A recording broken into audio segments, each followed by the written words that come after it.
Você já imaginou ver alguém que todos tratavam como invisível, de repente, revelar um talento capaz de parar um teatro inteiro?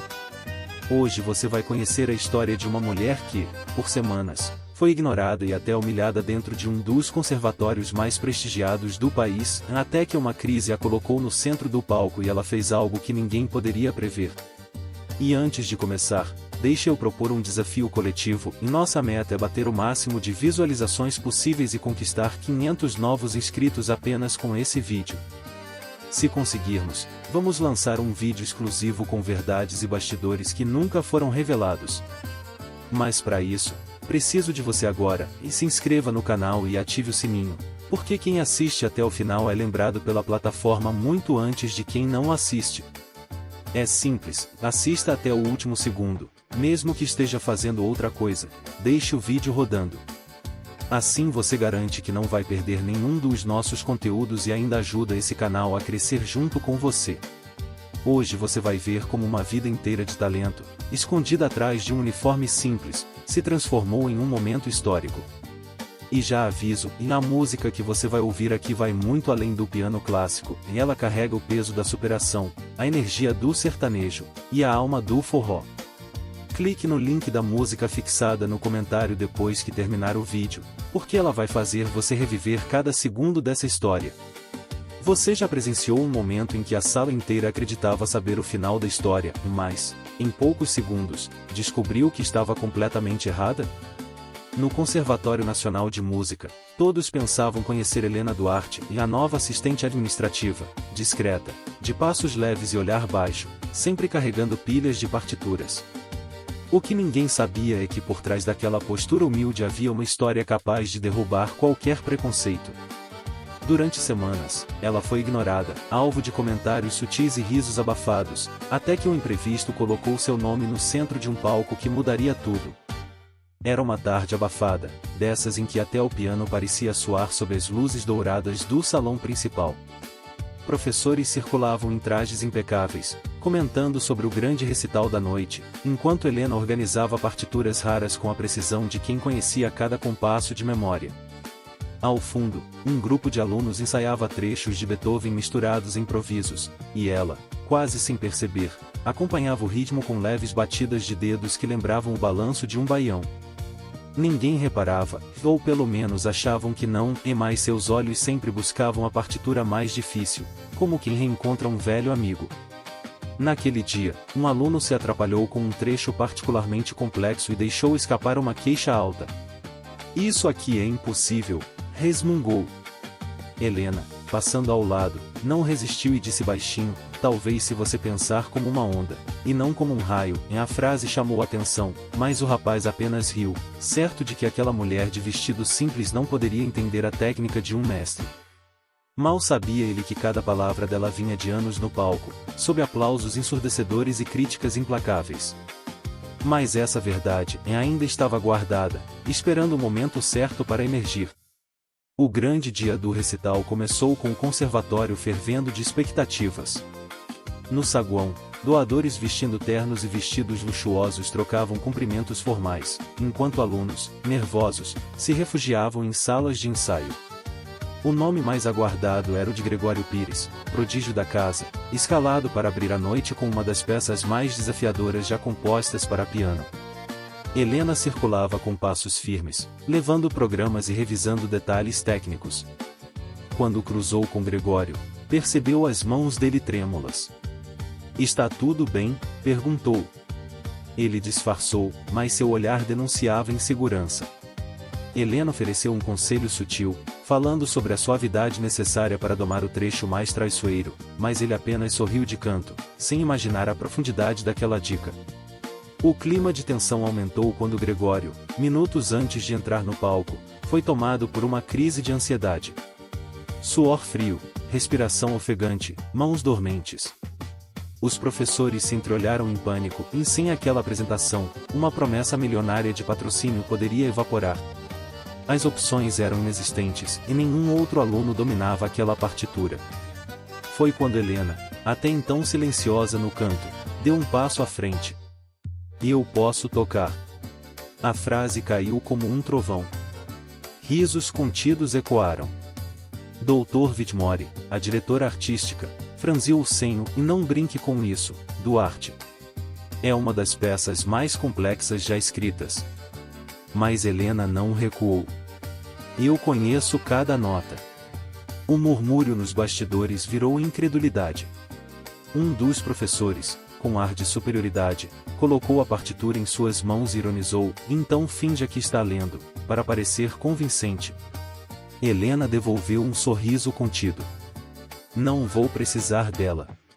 Houve um breve silêncio, como se o ar tivesse se tornado mais denso. A dúvida pairava, seria aquilo arrogância ou um prenúncio de algo grandioso?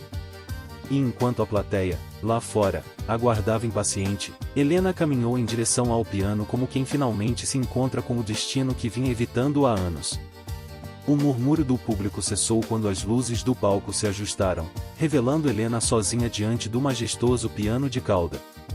Vestia um simples vestido azul, mas havia algo na forma como ajustou o banco e pousou as mãos sobre as teclas que fez alguns olhares se erguerem, curiosos.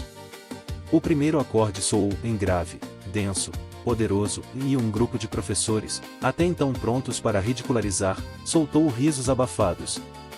Mas logo, na transição para a segunda frase musical, esses risos congelaram no ar. A sala inteira sentiu que algo extraordinário estava prestes a acontecer. Helena mergulhou na peça como quem reencontra um amor perdido. Os acordes iniciais ecoaram com a força de uma orquestra, mas também com a delicadeza de uma sanfona tocada ao entardecer no sertão. Cada nota parecia carregar duas almas, a de Beethoven e a do forró, dançando juntas num compasso improvável. O público, antes distante, inclinou-se para a frente, como se quisesse absorver cada detalhe daquela fusão improvável de erudição e calor popular. Na terceira sequência, quando suas mãos cruzaram em um trecho vertiginoso, alguns espectadores levaram as mãos ao rosto, incrédulos com a precisão e a naturalidade do movimento. A tensão nos bastidores era palpável. Professores que mal a cumprimentavam agora observavam cada gesto, tentando compreender como uma simples assistente dominava uma das partituras mais temidas do repertório pianístico. E ainda assim, Helena não tocava apenas para impressionar, tocava para contar uma história. Uma história de dor, superação e raízes, onde cada pausa era um suspiro de saudade e cada explosão de notas lembrava a alegria de uma festa no interior. A pergunta que começava a se espalhar entre os presentes era inevitável: quem, afinal, era realmente Helena Duarte? O impacto da performance já se espalhava como um incêndio silencioso pela plateia. Nas primeiras fileiras, alguns doadores cochichavam, tentando lembrar onde já tinham ouvido tamanha precisão e expressividade. No canto, a professora francesa do Bois arqueava as sobrancelhas, inclinando-se cada vez mais para a frente, como quem reconhece um fantasma do passado. Mas, nos bastidores, a diretora Whitmore mantinha a postura rígida, como se quisesse acreditar que tudo não passava de um golpe de sorte momentâneo. A cada compasso, Helena aumentava a intensidade, mas sem perder o controle, um equilíbrio que transformava a técnica em pura emoção. Quando chegou ao trecho mais traiçoeiro da peça, aquele que havia levado Gregório ao limite, Helena mudou ligeiramente a acentuação, trazendo um balanço sutil, quase imperceptível, que lembrava um shot lento. O público não sabia explicar, mas sentia algo diferente, um calor humano infiltrando-se na arquitetura imponente da música erudita. Foi nesse momento que um senhor elegante, no centro da plateia, apertou os olhos e murmurou para a esposa: "Eu conheço esse toque, é impossível, mas acho que é ela." Os professores próximos, ao ouvirem isso, trocaram olhares rápidos e tensos. O ápice veio quando Helena, em uma passagem de escalas vertiginosas, elevou o som a um clímax tão intenso que fez as paredes do salão vibrarem. A pausa que seguiu foi tão profunda que até o respirar da plateia parecia audível. Então, com um gesto suave, ela retomou o tema principal, conduzindo-o até um final que não era apenas grandioso, e era revelador. A última nota ecoou como um segredo prestes a ser contado, deixando no ar a certeza de que aquela noite estava prestes a entrar para a história do conservatório. O silêncio após a última nota foi quase insuportável, como se ninguém quisesse ser o primeiro a quebrar o feitiço. Então, veio a explosão em aplausos estrondosos, assobios, gritos de bravo vindos de todos os cantos do salão.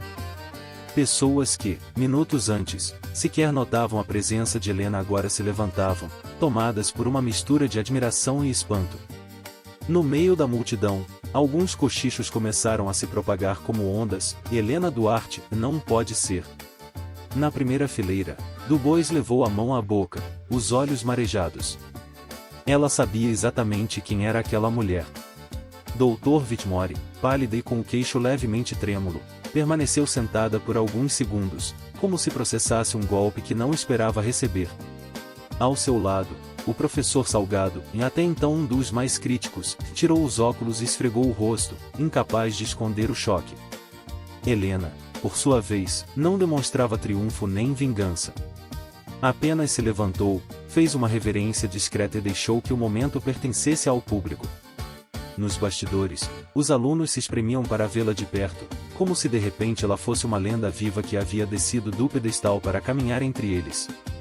Foi então que a professora Du Bois se levantou e, com passos decididos, atravessou o palco em direção a Helena. Segurou-lhe as mãos ainda mornas do esforço e, sem microfone, mas com voz suficiente para ser ouvida pelas primeiras fileiras, disse: Mesdames et messieurs, vocês acabaram de ouvir uma das maiores pianistas da nossa geração. Um burburinho percorreu a plateia.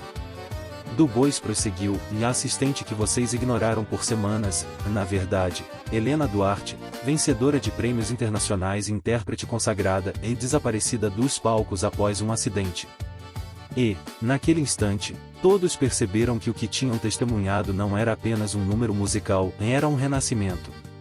O anúncio de Du Bois caiu sobre o público como um trovão. Muitos não conheciam os detalhes, mas bastava ouvir o nome Helena Duarte para que lembranças de críticas entusiasmadas e capas de revistas especializadas voltassem à mente. Helena, com um sorriso contido, confirmou com um simples aceno. Mas Dr. Whitmore, ainda no palco, não resistiu à necessidade de recuperar o controle da narrativa. Pegou o microfone e, num tom calculado, perguntou: talvez queira explicar ao público por que uma pianista renomada escolheu trabalhar como assistente administrativa aqui. O tom soava como uma armadilha, mas Helena não vacilou. 5 anos atrás, sofri um acidente que quase me tirou o movimento das mãos. Passei por cirurgias, fisioterapia intensa e, em dúvidas. Não sabia se poderia voltar a tocar, e nem se deveria. Aqui, eu queria apenas estar perto da música, observando, sentindo o que ela ainda significava para mim, sem a pressão dos holofotes. A sinceridade da resposta fez parte da plateia abaixar os olhos, constrangida. Alguns professores evitaram encarar Helena, como se percebessem o peso das próprias atitudes nos últimos meses. O silêncio foi interrompido pelo senhor de terno cinza no centro da plateia, e o mesmo que antes reconhecera seu toque. Sou Álvaro Nogueira, presidente da Fundação Harmonia. Viemos hoje apoiar jovens talentos, mas o que presenciamos foi o retorno de um dos maiores nomes da música brasileira. Se aceitar, gostaríamos que desse uma masterclass para os bolsistas. Antes que Helena respondesse, Whitmore interveio apressada, tentando parecer cúmplice. O conservatório ficaria honrado em sediar essa série de aulas. Já estávamos discutindo um cargo especial para ela. Helena apenas arqueou a sobrancelha, ciente da súbita mudança de atitude, mas manteve o silêncio. O público, ainda de pé, aguardava seu próximo passo, e ele não seria nada comum. Helena deu um passo à frente, segurando o microfone com a mesma firmeza com que segurava as teclas de um piano.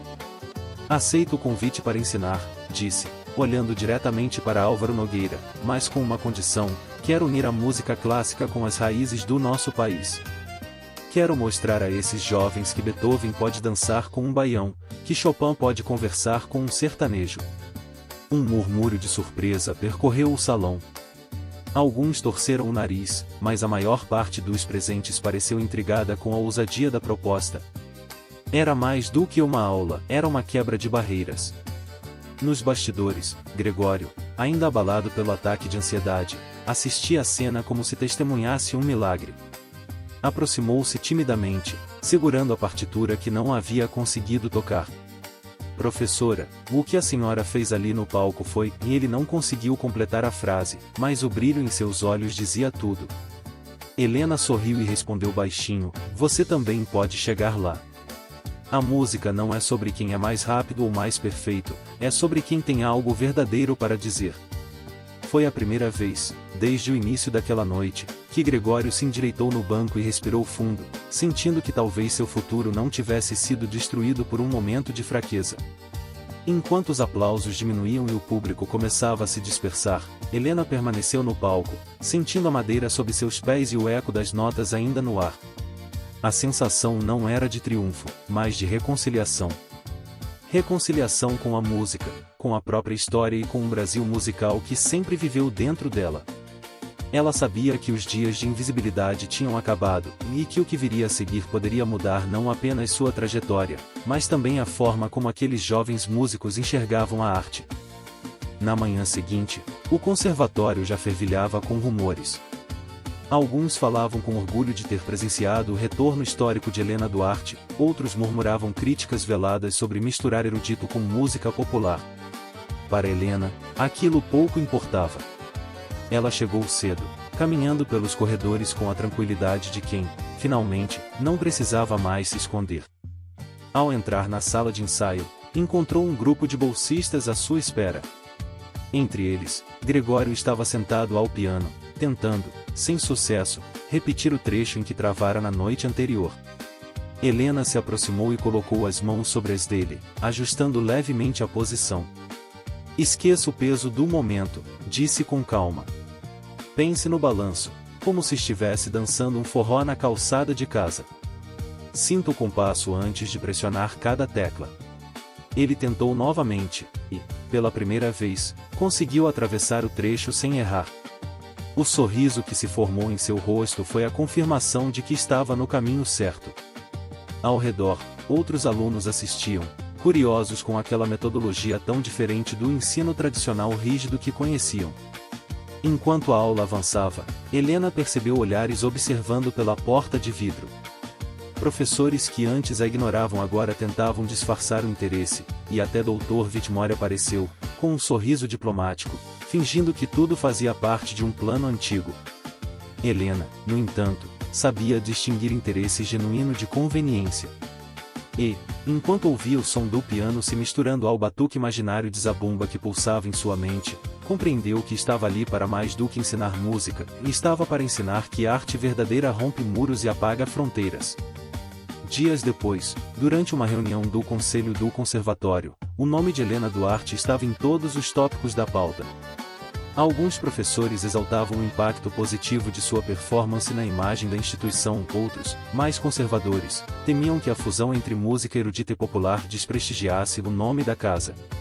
Helena foi convidada a participar da reunião, não como funcionária, mas como artista convidada. Entrou na sala com postura serena, mas olhar firme, e deixou claro que não se curvaria a convenções que sufocassem a criatividade. Se este lugar é de excelência, então deve ser excelência para todos os estilos, disse, olhando para cada um dos presentes. Não se constrói grandeza olhando apenas para trás. É preciso honrar o passado, sim, mas também dar espaço ao futuro, e o futuro da música brasileira está nas mãos de quem sabe ouvir o mundo à sua volta. A frase pairou no ar, causando desconforto em alguns, inspiração em outros. Dr. Whitmore, ainda relutante, tentou responder, mas foi interrompida por Álvaro Nogueira, o presidente da Fundação Harmonia, que reforçou: na proposta da professora Helena é a mais inovadora que vi em anos. E, se o conservatório não apoiar, minha fundação apoiará por conta própria. A declaração mudou o tom da conversa. Em questão de minutos, críticas se transformaram em elogios, e vozes que antes se opunham passaram a se oferecer como colaboradoras. Helena observava tudo em silêncio, consciente de que aquela súbita mudança de opinião não vinha apenas de compreensão, mas também de conveniência. Ainda assim, ela aceitou o apoio, porque sabia que cada brecha aberta poderia beneficiar não apenas a sua proposta, mas todos os alunos que, como Gregório, precisavam de espaço para se expressar sem medo. O primeiro grande evento sob direção artística de Helena chegou mais rápido do que todos esperavam. No palco principal do conservatório, ela montou um recital em comum, na primeira parte dedicada a obras clássicas de Beethoven, Chopin e Liszt, a segunda, uma fusão ousada desses compositores com ritmos brasileiros, passando pelo baião, o shot e até uma toada sertaneja. Os alunos estavam empolgados e nervosos, principalmente porque as famílias e os doadores mais influentes estariam presentes. Entre eles, Gregório teria a missão de abrir a parte popular com uma peça híbrida que misturava o allegro de Chopin com a cadência suave de um forró. Nos bastidores, Helena reforçava a cada um: e não toquem para agradar. Toquem para dizer algo que é só de vocês. Era seu novo mantra. A frase ecoava como antídoto contra o medo de errar. Quando Gregório subiu ao palco, o silêncio foi quase absoluto. Ele começou tímido, mas, no momento em que inseriu o balanço do forró na melodia refinada de Chopin, a plateia reagiu com um suspiro coletivo de surpresa. Um casal de idosos começou a marcar o compasso com os pés, e logo metade do público parecia hipnotizada pela mistura inusitada. Helena observava dos bastidores, o peito preenchido por um orgulho silencioso. Sabia que estava testemunhando o início de uma mudança, e não apenas na vida de Gregório, mas na forma como aquele conservatório enxergava a música e o próprio Brasil. Quando o jovem terminou, o aplauso foi caloroso, não pela perfeição técnica, mas pela coragem de fazer algo diferente. E ali, entre o som das palmas e o eco das últimas notas, Helena sentiu que o propósito que buscará por anos finalmente tinha encontrado seu palco definitivo. O sucesso do recital ecoou muito além dos muros do conservatório. Reportagens começaram a circular nas redes sociais, algumas destacando a volta triunfal de Helena Duarte, outras elogiando a ousadia de misturar o clássico ao popular. Mas para Helena, a verdadeira vitória estava no dia a dia das salas de aula. Alunos antes intimidados pela rigidez acadêmica agora se permitiam improvisar, experimentar e buscar suas próprias vozes musicais. Até mesmo alguns professores mais céticos começaram a incluir pequenas variações em suas aulas, inspirados pela energia renovada que percorria os corredores. Gregório, em particular, florescia. Já não tremia ao sentar-se ao piano, pelo contrário, parecia ansioso para mostrar o que vinha criando. Em uma manhã chuvosa, entrou na sala de Helena com um sorriso tímido e disse: "Misturei um trecho da sonata ao luar com um baião que meu avô tocava, quer ouvir?" Helena apenas assentiu, e logo a sala foi preenchida por uma melodia que carregava tanto a sofisticação de Beethoven quanto a simplicidade calorosa das festas no interior. Era exatamente o que ela sempre quis ensinar, que a música verdadeira não conhece fronteiras. Ao final da execução, Helena bateu palmas devagar, com um sorriso de orgulho sincero. "É isso, Gregório. Esse é o seu som." Ele abaixou a cabeça, emocionado, e respondeu: "Se não fosse por você, eu teria desistido." Helena sabia que aquela frase era o maior reconhecimento que poderia receber. Porque, mais do que retomar a própria carreira, ela havia acendido uma chama em quem mais precisava, e essa chama não se apagaria. O último concerto da temporada chegou com ares de celebração. O auditório estava lotado, não apenas de alunos e professores, mas de pessoas da comunidade que nunca antes tinham pisado no conservatório. Helena havia aberto as portas para que qualquer um pudesse assistir, quebrando o protocolo elitista que sempre limitara o acesso. No palco, a orquestra de estudantes se preparava para apresentar uma peça inédita, uma suíte que costurava movimentos clássicos com temas populares, resultado de meses de trabalho coletivo sob a direção dela. A primeira nota soou tímida, mas logo se transformou em um diálogo vibrante entre violinos e sanfona, piano e zabumba, erudito e popular. Da plateia, era impossível não sentir a energia daquele encontro de mundos. Crianças batiam palmas no ritmo do forró, enquanto os senhores de terno observavam com olhos marejados. Entre os músicos, Gregório conduzia o piano com segurança e emoção, alternando passagens complexas com improvisos que arrancavam sorrisos do público. Helena, sentada discretamente ao lado do palco, assistia como quem vê um sonho ganhar corpo. Ela sabia que aquela fusão não era apenas musical, era simbólica. Era a prova de que a arte podia unir realidades aparentemente distantes e criar algo maior do que a soma de suas partes. Quando o último acorde ecoou, o público se levantou em um aplauso uníssono. Helena foi chamada ao palco e, diante da multidão, agradeceu: esta não é apenas a minha história. É a nossa. Porque a música só existe quando encontra ouvidos dispostos a ouvir e corações prontos para sentir. A resposta veio em forma de uma ovação calorosa, que parecia não querer acabar. E, enquanto o som das palmas se misturava ao tilintar das últimas notas, Helena teve a certeza de que, dali em diante, não haveria mais muros, apenas pontes feitas de música. Professores sem palavras, plateia em pé, Helena mostrou que sabe bem quem é.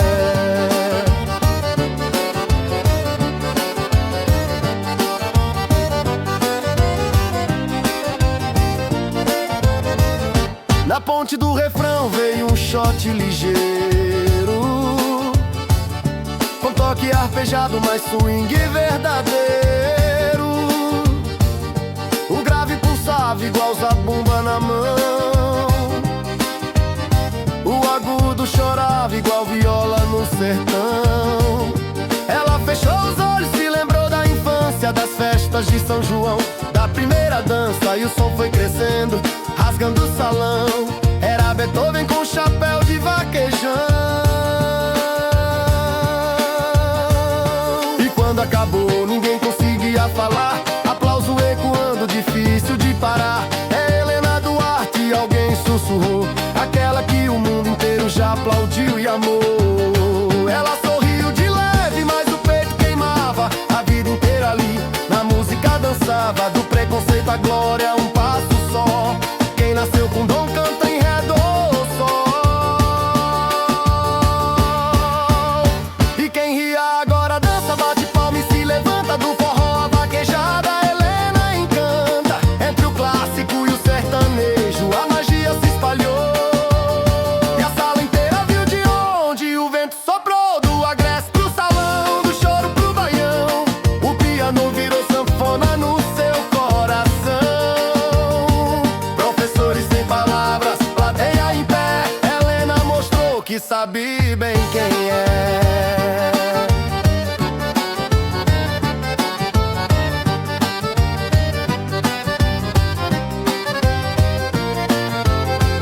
Hoje ensina os meninos com carinho e coragem. Na sala ecoa a música e também a mensagem. Que talento não se esconde, ele nasce pra brilhar. Seja no palco de gala ou no terreiro a dançar. E o som de Helena corre estrada, poeira e chão, do forró universitário, a vaquejada no sertão. Quem ouviu nunca esqueceu e vai contar por aí que um dia uma pista fez o mundo sorrir.